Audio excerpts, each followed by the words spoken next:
got a few side hustles that range from the highest earning to ones you might not have thought of before because they are quite unusual, that can earn you $700 or more per day. And here's the kicker, the side hustles I'm about to present to you all have very unique qualities, like having the highest earning potential, the fastest to reach a livable income, the easiest, the most creative, and the most unusual. This means you can pick the exact side hustle that perfectly suits your strengths, weaknesses, and current life situation. Although I will be saving my absolute favorite side hustle for the end of the video. So, to kick things off, we must start with the side hustle that has the highest earning potential. Starting an e-commerce store has been made out to be the easiest thing in the world by gurus for years now. It's easy, just join my course. Although the truth is, it's a business like any other. Yes, you can earn a lot of money, and I mean a lot, but you still need to find the right product to sell, market it properly, and deal with angry customers once in a while. With that said, it's very much possible. So how should you do this to actually earn some money? Well, I would go on Etsy and find some very niche product that has proven to sell in the past by just looking at the sales number that Etsy gives you. Go through a bunch of different categories and find something unique. Once you've found something interesting, go see if you can find ads in that product. Look through Facebook, TikTok, and so on. And if you do find ads, look at what works and how you can improve those marketing videos, whether that being optimizing for retention, lighting, the creative itself, or whatever it may be. So once you have a product idea and a marketing plan,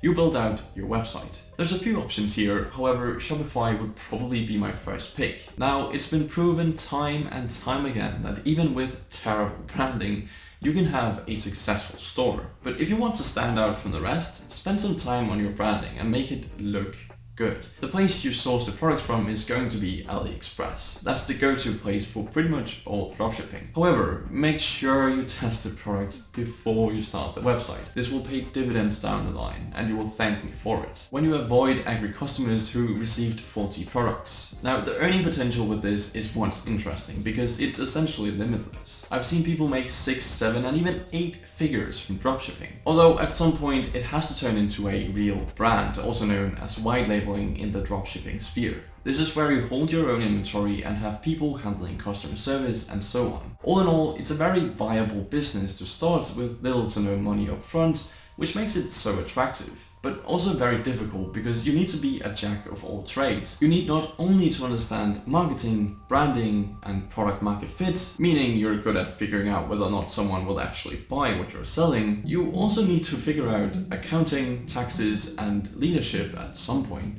The list goes on. It's not easy, but for some, it's the perfect match.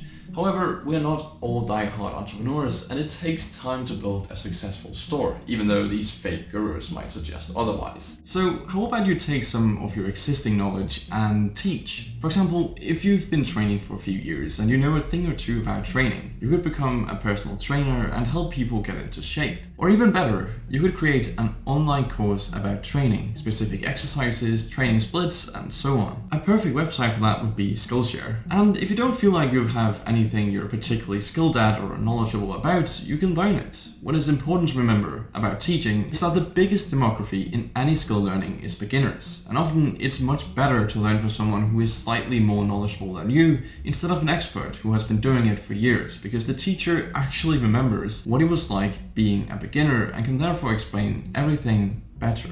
If you don't know what thing you should teach about, then go to Skillshare or YouTube and look through different niches. See which one you find particularly interesting and try that. Or find the niche that has the most demand and least supply, and fill in that demand with a course. Now, truthfully, it will be a lot easier to market a course if you have an audience to market it to. However, if you don't, it's still very possible because Skillshare will promote your course organically, if it's good and if people are choosing yours over others. The only thing to remember here is that Skillshare recently cut the pay of all their teachers by about half. So don't be surprised if they do this again in the future or something similar, as they are hit with the same economic consequences as all other businesses. Alright, so there's this guy on Twitter who sells $100,000 worth of Notion templates on average each month. It's insane. And if you know what you're doing, you could make these templates in an afternoon. I'm not kidding, it's that easy. That's why the next side hustle is selling a digital product. The beauty of digital products is you really only need to make them once, and when that's done, you don't need to do anything else other than maybe market them. You don't have to fulfill orders, buy inventory, deal with suppliers, and basically all your expenses remain the same no matter how many copies you sell. So what should you sell? Well, the more unique and creative you can be, the better, as there will be less competition. I already showed you the example of Notion templates, but don't limit your thinking here. It could be anything. I've seen people sell spreadsheets of checklists for e-commerce brands to be successful. I've even seen books on the nichest of topics. And just like the teaching side hustle, make something in a niche you're knowledgeable about. It could be apps, books, spreadsheets, even workout programs. The list is endless. Now, I will admit that so far, everything I've discussed has been very scalable, and that's really good if you have big ambitions and can delay the gratification of earning a lot of money. But if you're in a position where you could use some extra cash a little sooner and you like creative work, I think one of the best ways would be to do freelance work, like writing, editing, and animating. I know firsthand how much we need writers, editors, and animators here on YouTube, because I've hired dozens of people for my other YouTube channel, and let me tell you, the pool of potential candidates is very small, and you don't have to be an Oscar-winning editor to get a job. To be honest, far from it. So let me give you some insights on how to actually get a freelance gig for a YouTuber. I would say there are two ways. First, you can scan through YouTube for community posts by YouTubers looking for new editors, writers, animators, or whatever it may be. This is what I did. I posted community posts, and that's how I found every single person that currently works on my team. Now, what's important is that you actually have something to offer. And you might be thinking, well, Oliver, I'm not a writer, I don't know how to edit, and I've never even heard of After Effects in my life. How on earth am I going to get a job for a YouTuber? Don't worry, you can learn it surprisingly quickly. I mean, everything I know from writing to editing and animating is self-taught by watching YouTube tutorials. So go hone your skills, build up a portfolio, and once you have that, send it to your favorite YouTubers or those who have made a community post looking for people. And if you can't find any YouTubers looking for people through community posts, there is one website that can help you. It's called youtubejobs.co, and it's pretty amazing. Here you'll find all sorts of roles for all kinds of YouTubers, and it's a very popular website for us YouTubers to find new people. And here you'll see listings for pretty much any role you can imagine. But if you really don't have any valuable skills currently, and it seems a bit tough to learn a whole new skill to potentially earn a good income later down the line, I might have a better side hustle for you. Now, you've certainly heard of this one before, but if you make a few improvements to your setup, you can make it significantly more lucrative. This side hustle is food delivery, and to earn a lot of money with this, it's in the details. Because what's the most important factor for earning as much money as possible when delivering food? Well, how fast you can deliver it. This comes down to your weapon of choice, also known as your mode of transport. You might think a car is your best option, which if you live in a rural area, that's certainly true, but if you live in a big city like me, there is a far better option, and that's some sort of electric scooter, skateboard, bike, or most creatively, a one-wheel. The reason this is genius is because 1. You don't have any traffic to worry about, 2. You won't get tired, and 3. You can park right in front of the door and won't have to look for parking. Also, another trick to earn more money doing this is camping outside a restaurant with high order volumes. You could easily make $20 an hour from this, and it's a great way to earn money quickly. Now, one interesting thing about food delivery is that had the YouTube thing not worked out for me in the time it did, I would have started doing this to earn money until YouTube became sustainable for me. So to me, it's one of those side hustles that works great for someone who's already trying to succeed entrepreneurially but hasn't gotten to a point where it can sustain them yet. Because mentally, you don't need to focus on learning a completely new skill, and you can instead use that brain power for your business. Although, I think it's time we discuss by far the most unusual side hustle on this list, which is also arguably the most crucial for humanity, and that is participating in medical studies. It varies a lot what these medical studies will entail, but if you're healthy and you've cleared everything with your doctor and the researchers, you can sign what is known as an informed consent form. This form will detail the purpose, projected duration, schedule, expectations they have of you, risks and benefits of the study. But don't worry, you can still exit the study at any point. So if you're willing to be a guinea pig to further the advancement of science and earn a pretty penny, This is a decent option, although I should mention it's not going to make you rich.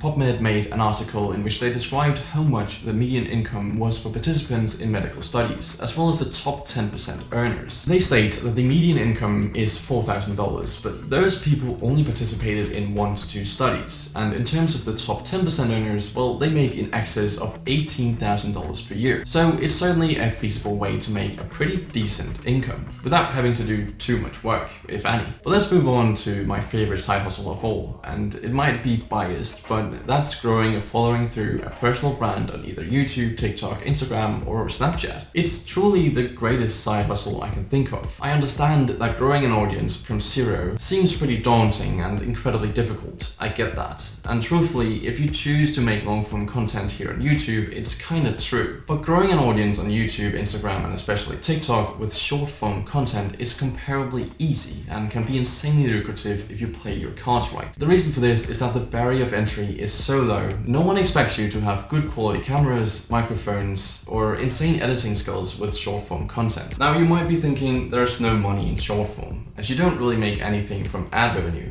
But that's actually not true. In about a month or so, YouTube will introduce short monetization. We don't know yet how much that will be, but at least we know it's going to be 45% of all ad revenue. So if you're big enough, you should be able to make a living wage, if not far more than that.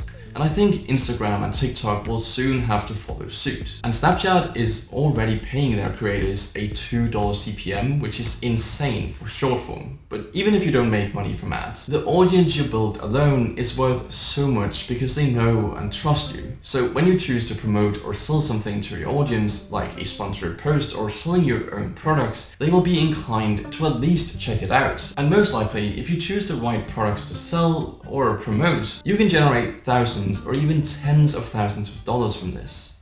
Growing an audience is based on the most simple and basic business practices, as it really only requires consistency, continuous improvement, and figuring out what the consumer, or in this case, the audience, likes and doesn't like.